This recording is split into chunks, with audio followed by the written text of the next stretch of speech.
Ngayon ko lang po isa sa publiko ito. Maraming beses po ako inalok na talikuran ang independent majority block kapalit ang pagbabasura sa aking kaso. Pusang gala talaga kayong mga minority kayo. Ha? Lalo ka na tutasoto ka.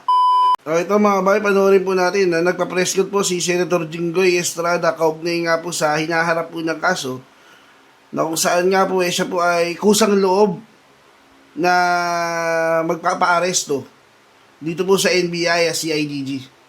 Panoorin po natin to mga bayan. Guys, doon po sa likod yung iba. Guys, media sa likod. Media.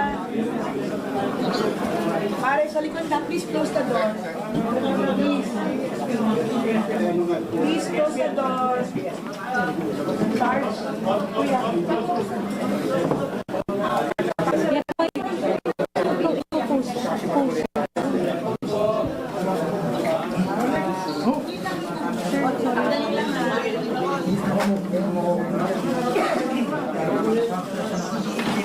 Quiet guys. Quiet please. Magandang hapon sa inyo lahat. I'm already receipt of the warrant of arrest issued against me by the 5th Division of the Sandigan Bayan. Nais ko lang pong bigyan din ang mga bagay nito. I will remain firmly with the majority bloc under the leadership of Senate President Alan Peter Cayetano. Hindi ako matitinag sa anumang panggigipit, pananakot, political maneuvering para talikuran ang aking paninindigan. Mahina eh, no? Hanap tayo na mas malinaw. Mahina. Imagine an AI that walks into your next meeting already knowing every project you're building. Ito.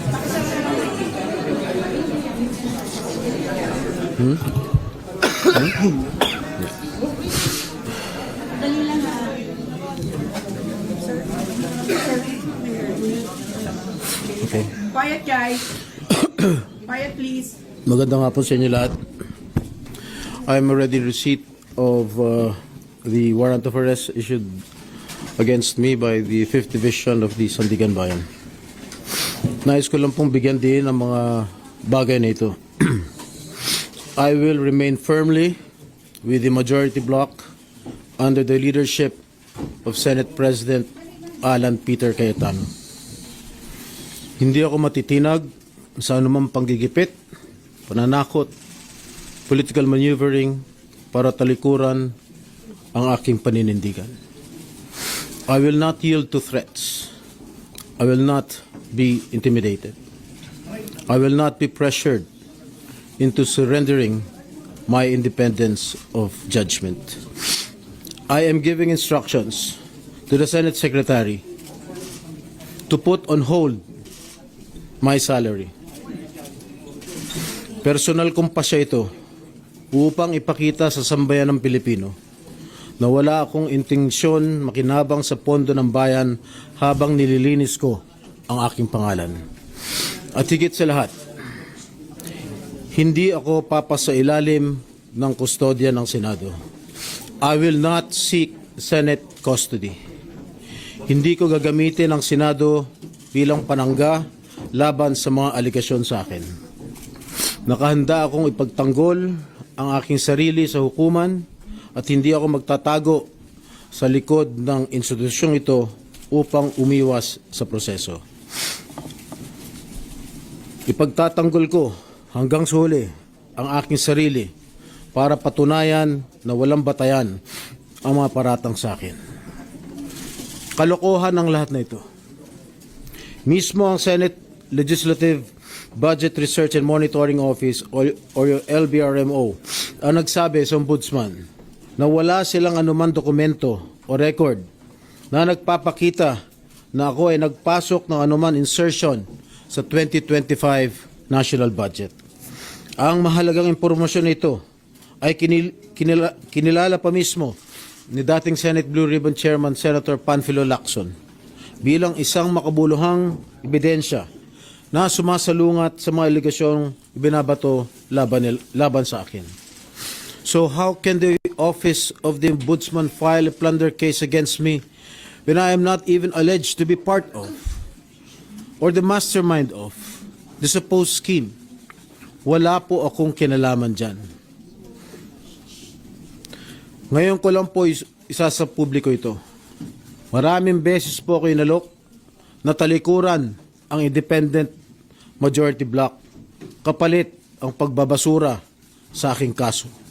Pusang gala talaga kayong mga minority kayo. Ha? Lalo ka na Tota Soto ka. Grabe kayo. Sarap na pagmumurahin. Ginigipit niyo yung tao, ginigipit niyo yung mama. Pwede ba sa ano? Siya yung pinaka-vulnerable dyan sa mga senador. Pusang gala talaga kayo. Para na makuha ninyo yung majority ulit, gigipitin nyo. Ha? Pwede ba sa kampisig niyo yung ombudsman? Bata ng Pangulo? Yung si Boying? Pusang gala talaga kayo. Di ba kayo nahihiya, Tota Soto, Lacson? Bumalik lang sa inyo yung majority. Tatanggalin na yung kaso ni Senator Jinggoy. Tatanggalin ng ombudsman. Di ba? Ginigipit ninyo. Kayong naninindigan, tinuluyan po ninyo. Kahit walang ebidensya. Basta hearsay lang. Eh yung 18 Maris, sinuturo na si Romualdez at ang Pangulo. Pinahinto niyo yung flood control hearing. Kayong dalawa ni Lacson. Di ba kayo nahihiya? Sko naman. Ngunit, hindi ko po ito tinanggap. Mas nanaig ang paninindigan ko na ako'y manatili sa hanay ng mga kasamahan ko sa independent majority block. I stand my ground. Ngayon kung tatanungin nyo kung sino sila, abangan ninyo ang susunod na kabanata. I stand my ground because what is at stake here goes far beyond my personal circumstances. What is at stake here is the independence of the Senate. This institution must never become vulnerable to external pressure.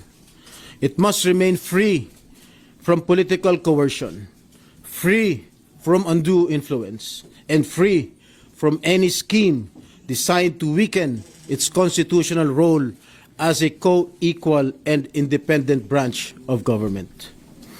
If this is the price I must pay for the decisions I have made and the principles I have chosen to uphold, then I am prepared to face the consequences, however difficult they may be, especially for my family. I will not be broken by accusations, nor will I yield to political pressure. I will meet these charges head on, defend my honor through due process, and place my faith in the truth. I will be proceeding now to the CIDG to voluntarily surrender myself. Maraming salamat po. Okay na? No more question, guys. Grabe talaga, napaka-hype talaga ng gobyernong ito. Napaka-hayop ng gobyernong ito. Hay, lahat tayo mapapala pag ganyan. Sipin mo, kung malabang ka na sa gobyerno, papakulong ka na. Sa kasong hindi mo naman ginawa. Lupit ninyo. Tapos gigipitin nyo pa.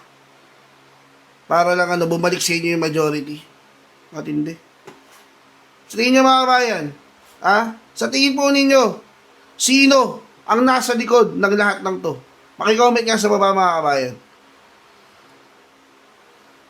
At hanggang dyan na lang po muna. Magkita-kita po tayo sa next nating video. Paano?